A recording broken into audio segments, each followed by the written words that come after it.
Hi friends, welcome to Kannada ಮಾರೋ stories. ಹಾಲು ಮಾರುವ ಆ ಬಡ ಯುವಕ ಹಾಲು ಕೊಡಲು ಆ ಶ್ರೀಮಂತ ಮನೆಗೆ ಹೋದಾಗ ಆಕೆ ಹೇಳಿದ್ಲು, ಮೊದಲು ಒಳಗೆ ಬಾ ಅಂತ. ನಂತರ ನಡೆದಿದ್ದು ಯಾರೂ ಊಹಿಸಿರಲಿಲ್ಲ. ಶಂಕರ್ ತುಂಬಾ ಕಷ್ಟದಲ್ಲಿ ಬೆಳೆದಂತಹ ಹುಡುಗ. ಅವರ ಮನೆಯ ಆರ್ಥಿಕ ಪರಿಸ್ಥಿತಿ ಸ್ವಲ್ಪ ಕೂಡ ಚೆನ್ನಾಗಿರ್ಲಿಲ್ಲ. ಶಂಕರ್ ತಂದೆ ಹೊಲದಲ್ಲಿ ಕೂಲಿ ಕೆಲಸ ಮಾಡ್ತಾ ಇದ್ರು. ಅದರಿಂದ ಬರುವ ದುಡ್ಡು ಆ ಮನೆಗೆ ಸಾಕಾಗ್ತಾನೆ ಇರಲಿಲ್ಲ. ಆದ್ದರಿಂದ PUC ಮುಗಿದ ತಕ್ಷಣ ಶಂಕರ್ ಕೆಲಸವನ್ನು ಹುಡುಕಿಕೊಂಡು ನಗರಕ್ಕೆ ಹೊರಟು ಹೋದ. ತುಂಬಾ ದಿನ ಕೆಲಸಕ್ಕಾಗಿ ಅಲೆದಾಡಿದ ನಂತರ ಶಂಕರ್ಗೆ ಒಂದು ಡೈರಿಯಲ್ಲಿ ಹಾಲು ಸಪ್ಲೈ ಮಾಡುವ ಕೆಲಸ ಸಿಕ್ಕಿತ್ತು. ಆ ಕೆಲಸ ಸುಲಭವೇನೂ ಆಗಿರಲಿಲ್ಲ. ಬೆಳಗಿನ ಜಾವ 4 ಗಂಟೆಗೆ ಎದ್ದು ದೊಡ್ಡ ದೊಡ್ಡ ಹಾಲಿನ ಕ್ಯಾನ್ಗಳನ್ನು ತುಂಬಿಸಿಕೊಂಡು ಸೈಕಲ್ನಲ್ಲಿ ಪ್ರತಿಯೊಂದು ಮನೆಗೂ ಹೋಗಿ ಹಾಲನ್ನು ಕೊಡಬೇಕಾಗ್ತಿತ್ತು. ಕೆಲಸ ಕೊಟ್ಟ ಯಜಮಾನರು ಅವರು ತುಂಬಾ ಕೋಪಿಷ್ಠರು. ಕೆಲಸ ಮಾಡುವಾಗ ಮೈ ಮೇಲೆ ಜ್ಞಾನವಿರಬೇಕು, ಮರ್ಯಾದೆಯಾಗಿ ಕೆಲಸ ಮಾಡಬೇಕು. ಅನೇಕ ಮನೆಗಳಲ್ಲಿ ಹಾಲನ್ನು ತೆಗೆದುಕೊಳ್ಳಲು ಹೆಂಗಸರೇ ಎದ್ದು ಬರ್ತಾರೆ. ಆದ್ದರಿಂದ ನೀವು ತುಂಬಾ ಗಮನವಿಟ್ಟು ಅವರಿಗೆ ಹಾಲನ್ನು ಕೊಡಬೇಕು. ಅವರನ್ನು ನೋಡಬಾರ್ದು, ಹೆಚ್ಚಿಗೆ ಮಾತನಾಡಲೂಬಾರ್ದು. ತಲೆ ಬಗ್ಗಿಸಿಕೊಂಡು ಹಾಲು ಕೊಟ್ಟು ತಕ್ಷಣ ವಾಪಸ್ ಬಂದು ಬಿಡಬೇಕು ಅಂತ ಅವರು ಮೊದಲೇ ಎಚ್ಚರಿಸಿದ್ರು. ಯಾರಾದರೂ ನಿಮ್ಮ ಮೇಲೆ ಕಂಪ್ಲೇಂಟ್ ಕೊಟ್ಟರೆ ಅಥವಾ ನಿಮ್ಮ ಮೇಲೆ ದೂರು ಹೇಳಿದರೆ ಆ ಕ್ಷಣವೇ ನಿಮ್ಮನ್ನು ಕೆಲಸದಿಂದ ತೆಗೆದು ಹಾಕ್ತೀನಿ ಅಂತ ಮಾಲೀಕರು ಕಠಿಣವಾಗಿ ಹೇಳಿದರು. ಕೆಲವು ಹುಡುಗರು ಈ ಮಾತುಗಳನ್ನು ಗಂಭೀರವಾಗಿ ತೆಗೆದುಕೊಳ್ತಾ ಇರಲಿಲ್ಲ. ಅವರು ತಮ್ಮ ಮಾಲೀಕನನ್ನು ಗೇಲಿ ಮಾಡ್ತಾ ಇದ್ರು. ಆದರೆ ಶಂಕರ್ ಈ ಮಾತನ್ನು ಗಂಭೀರವಾಗಿ ತೆಗೆದುಕೊಂಡಿದ್ದ. ಯಾಕಂದ್ರೆ ಅವನು ಪ್ರತಿ ತಿಂಗಳು ತನ್ನ ಮನೆಗೆ ದುಡ್ಡು ಕಳಿಸ್ಕೊಡ್ಬೇಕಾಗಿತ್ತು. ಅವನು ಕೇವಲ ಕೆಲವೇ ದಿನದಲ್ಲಿ ಎಲ್ಲ ಹೆಂಗಸರ ನಂಬಿಕೆಯನ್ನು ಗಳಿಸ್ಕೊಂಡಿದ್ದ.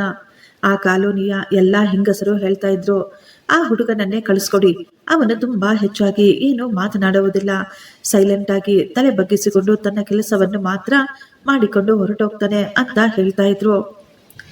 ಅದೇ ಬೀದಿಗಳಲ್ಲಿ ಆ ದೊಡ್ಡ ಸಾಹುಕಾರರ ಮನೆ ಕೂಡ ಇತ್ತು. ಆ ಮನೆಯಿಂದ ಅತಿ ಹೆಚ್ಚಿನ ಹಾಲಿನ ಆರ್ಡರ್ ಬರ್ತಾ ಇತ್ತು. ಆ ಮನೆಯಲ್ಲಿ ಶಾಂತಿ ಎನ್ನುವ ಮಹಿಳೆ ಇದ್ಲು. ಆಕೆ ತುಂಬಾ ಸಿಂಪಲ್ ಆಗಿ ಇರ್ತಾ ಇದ್ಲು. ಆದರೆ ಆಕೆಯ ಮುಖದಲ್ಲಿ ಒಂದು ಭಯ ಎದ್ದು ಕಾಣಿಸ್ತಾ ಇತ್ತು. ಮೊದಲ ಬಾರಿ ಶಂಕರ್ ಆ ಮನೆಗೆ ಹಾಲು ಕೊಡಲು ಹೋದಾಗ ಶಂಕರ್ ನೋಡ್ತಾನೆ, ಆ ಮನೆ ತುಂಬಾ ದೊಡ್ಡದಾಗಿತ್ತು, ತುಂಬಾ ಸುಂದರವಾಗಿತ್ತು. ಆ ಮನೆ ತುಂಬಾ ಶಾಂತವಾಗಿ ಕೂಡ ಇತ್ತು. ಶಾಂತಿ ಬಾಗಿಲನ್ನು ತೆಗೆದು ಒಳಗಡೆ ಅಡಿಗೆ ಮನೆಯಲ್ಲಿ ಇಟ್ಟು ಬಿಡಿ ಅಂತ ಹೇಳಿದ್ರು. ಶಂಕರ್ ಅಕ್ಕಪಕ್ಕ ನೋಡದೆ ಸೈಲೆಂಟ್ ಆಗಿ ಒಳಗೆ ಹೋಗಿ ಹಾಲನ್ನು ಅಡಿಗೆ ಮನೆಯಲ್ಲಿ ಇಟ್ಟು ತಕ್ಷಣ ಹೊರಬರಲು ನೋಡ್ತಾನೆ. ಆಗಲೇ ಶಾಂತಿ ಹೇಳಿದ್ರು, ಸ್ವಲ್ಪ ನೀರನ್ನು ಕುಡಿದು ಹೋಗು. ಶಂಕರ್ ಹೇಳ್ತಾನೆ, ಬೇಡ ಬೇಡ, ನನಗೆ ನೀರು ಬೇಡ ಅಂತ. ಆದರೆ ಶಾಂತಿ ಅವನ ಮಾತು ಕೇಳದೆ ನೀರಿನ ಲೋಟವನ್ನು ಅವನ ಕೈಯಲ್ಲಿ ಇಟ್ಟಿದ್ಲು. ಶಂಕರ್ ನೀರು ಕುಡಿದು ಸೈಲೆಂಟ್ ಆಗಿ ಅಲ್ಲಿಂದ ಹೊರಗಡೆ ಬಂದು ಬಿಟ್ಟಿದ್ದ. ಅವನಿಗೆ ಅನ್ನಿಸ್ತಾ ಇತ್ತು, ಈ ಮಹಿಳೆ ನನ್ನ ಬಳಿ ಮಾತನಾಡಬೇಕು ಅಂತ ಪ್ರಯತ್ನ ಪಡ್ತಾ ಇದ್ದಾಳೆ ಅಂತ ಹೇಳಿ. ಕೆಲವು ದಿನದ ನಂತರ ಮತ್ತೆ ಅದೇ ಮನೆಗೆ ಹಾಲು ಕೊಡಬೇಕಾದ ಕೆಲಸ ಈಗ ಶಂಕರ್ಗೆ ಬಂದಿತ್ತು. ಈ ಬಾರಿ ಶಂಕರ್ ಅಡಿಗೆ ಮನೆಗೆ ಹೋಗಿ ಹಾಲನ್ನು ಇಡ್ತಾ ಇರಬೇಕಾದ್ರೆ ಅವನಿಗೆ ಅನ್ನಿಸ್ತಾ ಇತ್ತು, ಯಾರೋ ನನ್ನ ಬೆನ್ನ ಹಿಂದೆ ನಿಂತ್ಕೊಂಡಿದ್ದಾರೆ ಅಂತ. ಆಕೆ ಅವನ ಬಳಿ ಏನನ್ನು ಹೇಳಲು ಕಾಯ್ತಾ ಇರುವ ಹಾಗೆ ಅವನಿಗೆ ಅನ್ನಿಸ್ತಾ ಇತ್ತು. ಶಂಕರ್ ಗಾಬರಿ ಪಟ್ಟುಕೊಂಡು ತಕ್ಷಣ ಹೊರಗೆ ಬರಲು ಪ್ರಯತ್ನಿಸ್ತಾನೆ. ಆಗಲೇ ಶಾಂತಿ ಕೇಳ್ತಾರೆ, ನಿನ್ನ ಹೆಸರೇನು? ಶಂಕರ್ ತಲೆ ಬಗ್ಗಿಸಿಕೊಂಡೇ ಹೇಳ್ದ, ನನ್ನ ಹೆಸರು ಶಂಕರ್. ನಿಮ್ದು ಯಾವೂರು? ಇಲ್ಲಿಗೆ ಯಾಕೆ ಬಂದಿದೀಯಾ ಅಂತ ಕೇಳ್ತಾರೆ ಶಾಂತಿ. ನಾನು ಹಳ್ಳಿಯಿಂದ ಬಂದವನು ಅಂತ ಹೇಳಿ ಶಂಕರ್ ಸೈಲೆಂಟ್ ಆಗಿ ಅಲ್ಲಿಂದ ಹೊರಟು ಹೋದ. ಹೊರಗೆ ಬಂದು ಶಂಕರ್ ದೀರ್ಘವಾದ ಉಸಿರು ತೆಗೆದುಕೊಂಡಿದ್ದ. ಈಗ ಅವನಿಗೆ ನೆಮ್ಮದಿಯಾಗಿತ್ತು.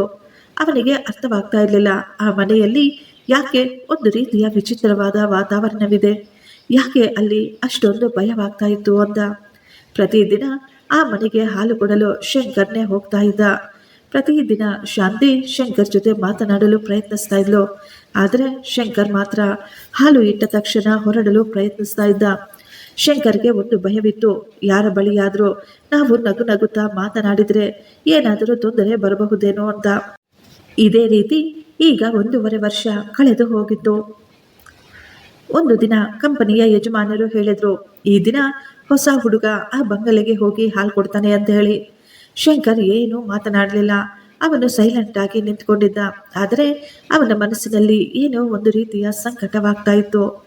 ಸಾಯಂಕಾಲ ಹೊಸ ಹುಡುಗ ಹೇಳ್ತಾನೆ, ಈ ದಿನ ನಾನು ಹಾಲು ಕೊಡಲು ಹೋದಾಗ ಆ ಮೇಡಮ್ ನನ್ನ ಬಳಿ ಏನೂ ಮಾತನಾಡಲಿಲ್ಲ, ನನ್ನನ್ನು ಒಳಗೆ ಕೂಡ ಕರೆಯಲಿಲ್ಲ, ಬಾಗಿಲ ಬಳಿನೇ ಹಾಲು ಇಟ್ಟು ಹೋಗು ಅಂತ ಹೇಳಿದ್ರು.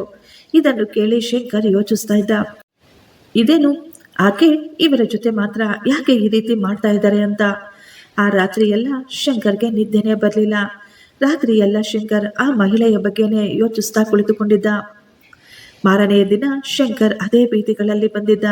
ಶಂಕರ್ಗೆ ಅರ್ಥವಾಗ್ತಾ ಇರಲಿಲ್ಲ, ಇಷ್ಟಕ್ಕೂ ನಾನು ಅಲ್ಲಿಗೆ ಯಾಕೆ ಹೋಗ್ತಾ ಇದ್ದೀನಿ ಅಂತ. ಅವನ ಕಾಲುಗಳು ತಾನಾಗಿಯೇ ಆ ಶ್ರೀಮಂತರ ಮನೆಯ ಕಡೆ ಹೋಗ್ತಾ ಇದ್ವು. ಅವನ ಹೃದಯ ಜೋರಾಗಿ ಹೊಡ್ಕೊಳ್ತಾ ಇತ್ತು. ಶಂಕರ್ ಮನೆ ಮುಂದೆ ನಿಂತುಕೊಂಡು ಬಾಗಿಲು ತಟ್ಟದ. ಸ್ವಲ್ಪ ಸಮಯದಲ್ಲೇ ಶಾಂತಿ ಬಾಗಿಲನ್ನು ತೆಗೆದು ಹೊರಗೆ ಬಂದಿದ್ರು.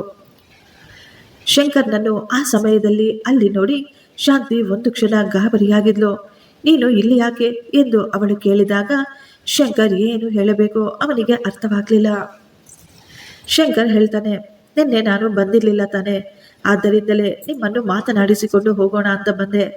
ಎಲ್ಲವೂ ಸರಿ ಇದೆ ತಾನೆ ಮೇಡಮ್ ಅಂತ ಕೇಳ್ತಾನೆ. ಶಾಂತಿ ನಗುತ್ತಾ ಬಾಗಿಲನ್ನು ಪೂರ್ತಿ ತೆರೆದು ಒಳಗೆ ಬಾ ಅಂತ ಕರೀತಾಳೆ. ಶಂಕರ್ ಮನೆಯೊಳಗೆ ಹೋಗಿ ಸೋಫಾದಲ್ಲಿ ಕುಳಿತುಕೊಳ್ತಾನೆ. ಆ ಮನೆಯಲ್ಲಿ ತುಂಬಾ ಮೌನವಿತ್ತು. ಅಲ್ಲಿ ತುಂಬಾ ಶಾಂತಿ ಇತ್ತು. ಶಾಂತಿ ಶಂಕರ್ನ ಎದುರುಗಡೆ ಸೋಫಾದಲ್ಲಿ ಕುಳಿತುಕೊಂಡು ಅವನನ್ನೇ ನೋಡ್ತಾ ಇದ್ಲು. ಸ್ವಲ್ಪ ಸಮಯ ಇಬ್ಬರು ಸೈಲೆಂಟ್ ಆಗಿ ಒಬ್ಬರನ್ನೊಬ್ಬರು ನೋಡಿಕೊಳ್ತಾ ಇದ್ರು. ನಂತರ ಶಾಂತಿಯವರು ಟೀಯನ್ನು ಮಾಡಿ ಶಂಕರ್ಗೆ ತಂದು ಕೊಡ್ತಾಳೆ. ಶಂಕರ್ ಹೇಳ್ತಾನೆ, ಭಯಪಡಬೇಡಿ ಮೇಡಮ್, ನಾನು ಕೇವಲ ನಿಮ್ಮನ್ನು ಮಾತನಾಡಿಸಲು ಬಂದಿದ್ದೀನಿ ಅಷ್ಟೇ. ಎಲ್ಲವೂ ಸರಿ ಇದೆ ತಾನೆ ಮೇಡಮ್ ಅಂತ ಕೇಳ್ತಾನೆ. ಆಗ ಶಾಂತಿಯವರು ಹೇಳ್ತಾರೆ, ಎಲ್ಲ ಸರಿ ಇರುವುದು ಮತ್ತು ಸಂತೋಷವಾಗಿರುವುದು ಎರಡು ಬೇರೆ ಬೇರೆ ವಿಷಯ. ಈ ವಿಷಯಗಳನ್ನು ಕೇಳಿ ಶಂಕರ್ ಸುಮ್ಮನಾಗ್ಬಿಟ್ಟಿದ್ದ. ಅವನಿಗೆ ಏನು ಹೇಳಬೇಕೋ ಗೊತ್ತಾಗಲಿಲ್ಲ. ಶಾಂತಿ ಹೇಳ್ತಾಳೆ, ನೀನು ಯಾಕೆ ಯಾವಾಗಲೂ ಇಷ್ಟೊಂದು ಸೈಲೆಂಟ್ ಆಗಿ ಮೌನವಾಗಿ ಇರ್ತೀಯ? ಮೇಡಮ್, ಇದು ನನ್ನ ಅಭ್ಯಾಸ. ಕೆಲಸ ಮುಗಿದ ತಕ್ಷಣ ಹೊರಟು ಹೋಗಬೇಕು. ತುಂಬ ಸಮಯ ಯಾರ ಜೊತೆಯಾದರೂ ಮಾತನಾಡಿದರೆ ಜನ ತಪ್ಪಾಗಿ ಅರ್ಥ ಮಾಡ್ಕೊಳ್ತಾರೆ ಅಂತ. ಶಾಂತಿ ಹೇಳ್ತಾಳೆ, ಅದಕ್ಕಾಗಿಯೇ ನೀನಂದರೆ ನನಗೆ ಇಷ್ಟ. ನೀನು ಎಲ್ಲರಂತೆ ನನಗೆ ಅನ್ನಿಸ್ಲಿಲ್ಲ. ಈಗ ಶಾಂತಿ ಅವಳ ಕಥೆಯನ್ನು ಹೇಳಲು ಶುರು ಮಾಡಿದ್ಲು. ನನಗೆ ತುಂಬ ಚಿಕ್ಕ ವಯಸ್ಸಿನಲ್ಲೇ ಮದುವೆ ಮಾಡಿಬಿಟ್ಟಿದ್ರು. ಮದುವೆಯಾದ ಮೇಲೆ ನನಗೆ ಎಲ್ಲವೂ ಸಿಕ್ಕಿತ್ತು. ದೊಡ್ಡ ಮನೆ, ದೊಡ್ಡ ಕಾರು, ಬಂಗ್ಲಾ, ಎಲ್ಲ ಸೌಕರ್ಯಗಳು ಸಿಕ್ಕುವು. ಆದರೆ ನನಗೆ ಪ್ರೀತಿ ಮಾತ್ರ ಸಿಗಲಿಲ್ಲ. ನನ್ನವರು ಅಂತ ಹೇಳಿಕೊಳ್ಳಲು ಮಾತ್ರ ಯಾರೂ ಸಿಗಲಿಲ್ಲ. ನನ್ನ ಗಂಡ ಯಾವಾಗಲೂ ಕೆಲಸ ಕೆಲಸ ಅಂತ ತುಂಬ ಬ್ಯುಸಿಯಾಗಿ ಇರ್ತಾ ಇದ್ರು. ಮದುವೆಯಾದ ಕೆಲವು ವರ್ಷಗಳಲ್ಲೇ ಅವರು ವಿದೇಶಕ್ಕೆ ಹೋಗಿ ಅಲ್ಲೇ ಸೆಟಲ್ ಆಗಿಬಿಟ್ಟಿದ್ರು. ನನ್ನನ್ನು ಇಲ್ಲಿ ಬಿಟ್ಟು ನನಗೆ ಡೈವರ್ಸ್ ಆಗಲಿಲ್ಲ. ಆದರೆ ನಾನು ಒಂಟಿಯಾಗ್ಬಿಟ್ಟೆ. ಈ ಮಾತುಗಳನ್ನು ಹೇಳುತ್ತಾ ಶಾಂತಿ ಕಣ್ಣೀರು ಹಾಕ್ತಾ ಇದ್ಲು. ಶಂಕರ್ ಸೈಲೆಂಟ್ ಆಗಿ ಎಲ್ಲವನ್ನೂ ಕೇಳಿಸ್ಕೊಳ್ತಾ ಇದ್ದ. ಅವನು ಮೊದಲ ಬಾರಿ ಒಂದು ದೊಡ್ಡ ಶ್ರೀಮಂತರ ಮನೆಯಲ್ಲಿನ ಕಷ್ಟಗಳನ್ನು ಕೇಳ್ತಾ ಇದ್ದ. ಅಷ್ಟೊಂದು ಆಸ್ತಿ ಇರುವ ಆ ಮಹಿಳೆ ಒಂಟಿಯಾಗಿರುವ ದುಃಖವನ್ನು ಅವನು ಕೇಳಿಸ್ಕೊಳ್ತಾ ಇದ್ದ. ಶಾಂತಿ ಮುಂದೆ ಹೇಳ್ತಾ ಇದ್ಲು, ಜನ ನನ್ನನ್ನು ಸಂತೈಸಲು, ನನ್ನ ಜೊತೆ ಸ್ನೇಹ ಮಾಡಲು ಹತ್ತಿರ ಬರ್ತಾ ಇದ್ರು. ಆದರೆ ಎಲ್ಲರ ಮನಸ್ಸಿನಲ್ಲಿಯೂ ಸ್ವಾರ್ಥ ತುಂಬಿತ್ತು. ಕೆಲವರಿಗೆ ನನ್ನ ದುಡ್ಡು ಬೇಕಾಗಿತ್ತು, ಇನ್ನು ಕೆಲವರಿಗೆ ಆಸ್ತಿ ಬೇಕಾಗಿತ್ತು, ಇನ್ನು ಕೆಲವರು ಕೇವಲ ಬೇರೆಯವರ ಮುಂದೆ ತೋರಿಸಿಕೊಳ್ಳಲು. ಆದರೆ ನೀನು ಮಾತ್ರ ಯಾವಾಗಲೂ ನನ್ನನ್ನು ಆ ರೀತಿ ಕೆಟ್ಟದಾಗಿ ನೋಡಲಿಲ್ಲ. ಮೇಡಮ್, ನಾನು ಕೇವಲ ನನ್ನ ಕೆಲಸವನ್ನು ಮಾಡ್ತಾ ಇದ್ದೆ ಅಷ್ಟೇ ಅಂತ ಹೇಳ್ತಾನೆ ಶಂಕರ್. ಆದ್ದರಿಂದಲೇ ನಾನು ನಿನಗಾಗಿ ಎದುರು ನೋಡ್ತಾ ಇದ್ದೆ ಪ್ರತಿದಿನ ಅಂತ ಹೇಳ್ತಾರೆ ಶಾಂತಿಯವರು. ಈ ಮಾತುಗಳನ್ನು ಕೇಳಿ ಶಂಕರ್ನ ಹೃದಯ ಜೋರಾಗಿ ಹೊಡ್ಕೊಳ್ತಾ ಇತ್ತು. ಶಾಂತಿ ಕೇಳ್ತಾಳೆ, ನೀನು ಒಂದೇ ಒಂದು ದಿನ ಇಲ್ಲಿ ಬರೆದಿದ್ದರೆ ನಿನಗೆ ಏನಾದರೂ ಅನ್ನಿಸ್ತಾ ಅಂತ. ಶಂಕರ್ ಸ್ವಲ್ಪ ಸಮಯ ಏನೂ ಹೇಳಲಿಲ್ಲ. ಅವನು ತಲೆ ಬಗ್ಗಿಸಿಕೊಂಡೇ ಕುಳಿತುಕೊಂಡಿದ್ದ. ಆದರೆ ಅವನ ಮನಸ್ಸಿಗೆ ಅನ್ನಿಸ್ತಾ ಇತ್ತು, ಒಂದು ದಿನ ನಿಮ್ಮನ್ನು ನಾನು ನೋಡದಿದ್ರೂ ನನ್ನಿಂದ ಇರೋದಕ್ಕೆ ಆಗ್ತಾ ಇಲ್ಲ. ಈಗ ಶಂಕರ್ ಹೇಳ್ತಾನೆ, ಬಹುಶಃ ನಿಮ್ಮನ್ನು ನೋಡದಿದ್ದರೆ ನನ್ನಿಂದ ಇರಲಾಗುವುದಿಲ್ವೇನೋ ಅಂತ. ಈ ಮಾತು ಕೇಳಿ ಶಾಂತಿಗೆ ತುಂಬ ಜಾಸ್ತಿ ಸಂತೋಷವಾಗಿತ್ತು.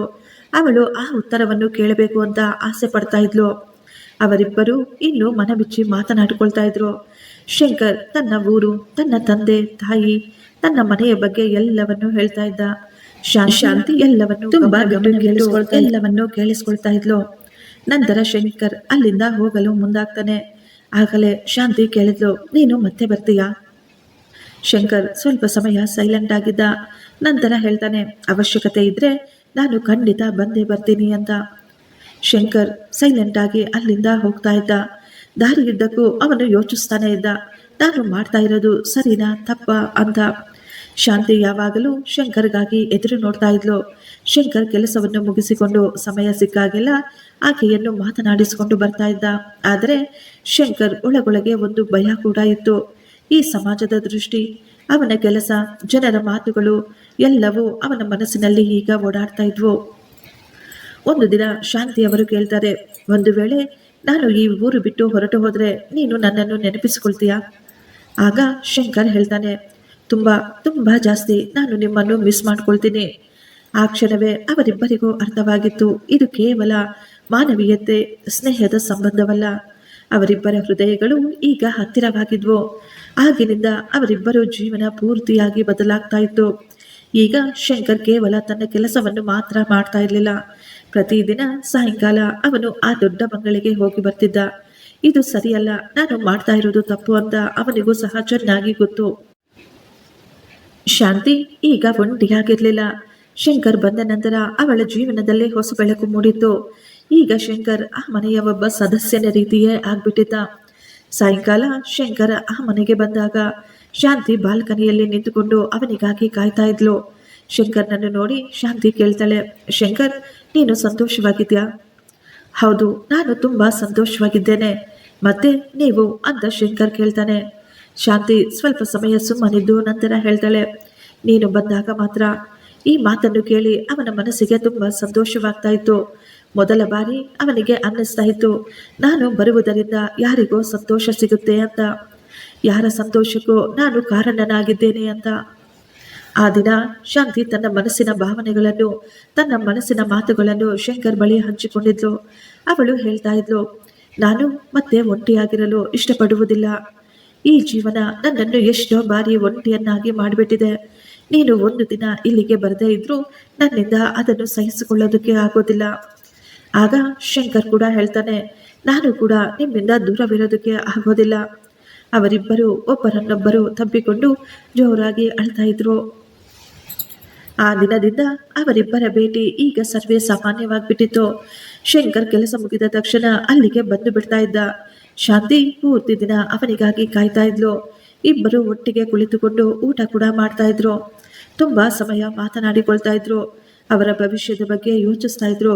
ಆದರೆ ಕೆಲವು ದಿನಗಳಲ್ಲಿಯೇ ಜನರ ಕಣ್ಣು ಅವರ ಮೇಲೆ ಬಿದ್ದಿತ್ತು. ಪ್ರತಿದಿನ ಶಂಕರ್ ಅಲ್ಲಿಗೆ ಬರುವುದನ್ನು ಅಕ್ಕಪಕ್ಕದ ಮನೆಯವರು ಗಮನಿಸ್ತಾನೆ ಇದ್ರು. ನಿಧಾನವಾಗಿ ಈ ಮಾತುಗಳು ಅಲ್ಲಿದ್ದ ಎಲ್ಲರಿಗೂ ಹರಡಿಬಿಟ್ಟಿದ್ವು. ಈ ವಿಷಯ ಈಗ ಶಂಕರ್ ಕೆಲಸ ಮಾಡುತ್ತಿದ್ದ ಡೈರಿ ಮಾಲೀಕನಿಗೂ ಸಹ ಗೊತ್ತಾಗುತ್ತೆ.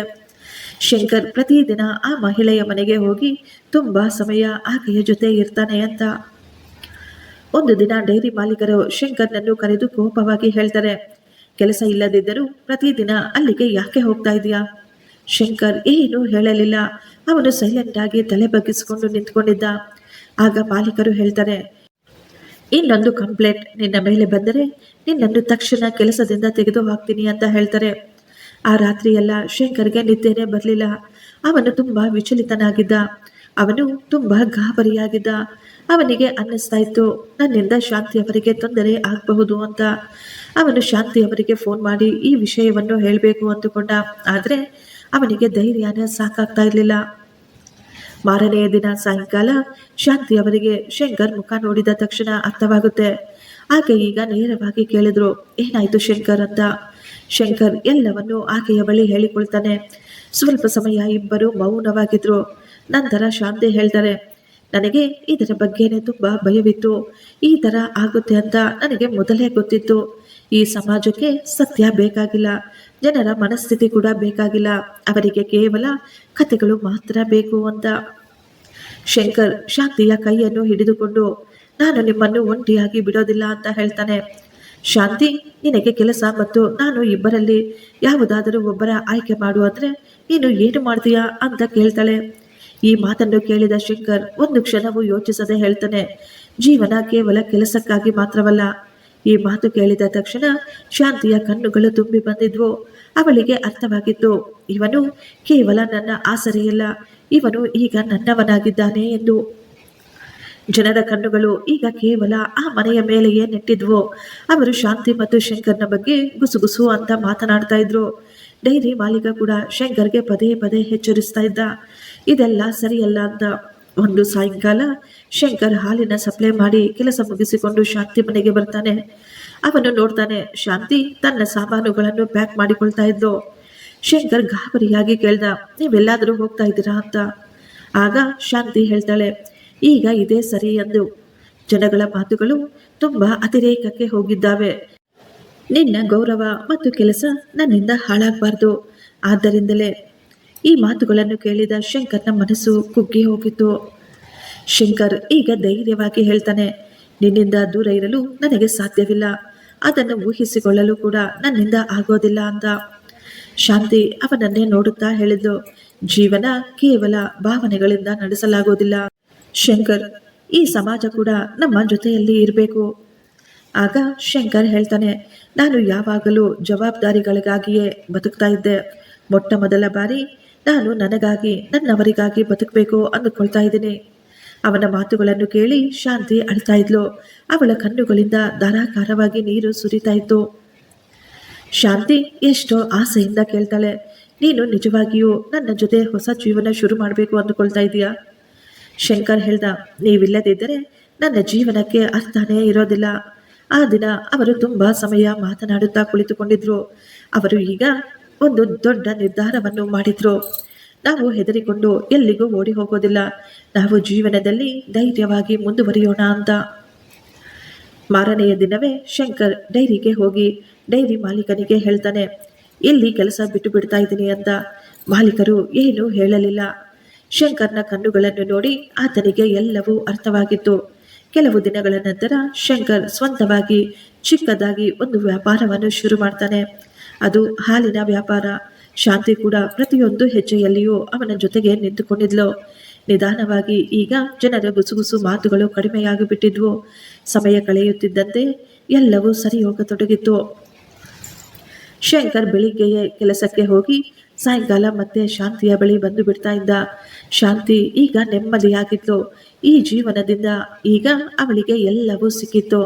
ಅವಳು ಯಾವಾಗಿನಿಂದಲೂ ಎದುರು ನೋಡುತ್ತಿದ್ದ ಒಬ್ಬ ಜೊತೆಗಾರ ಅವಳಿಗೆ ಸಿಕ್ಕಿದ್ದ. ಈಗ ಜನ ಕೂಡ ಮಾತನಾಡಿಕೊಳ್ತಾ ಇದ್ರು. ಯಾವಾಗಲೂ ಒಂಟಿಯಾಗಿ ವಿಧವೆಯಂತಿದ್ದ ಅವಳ ಜೀವನ ಈಗ ಸರಿ ಹೋಗಿದೆ.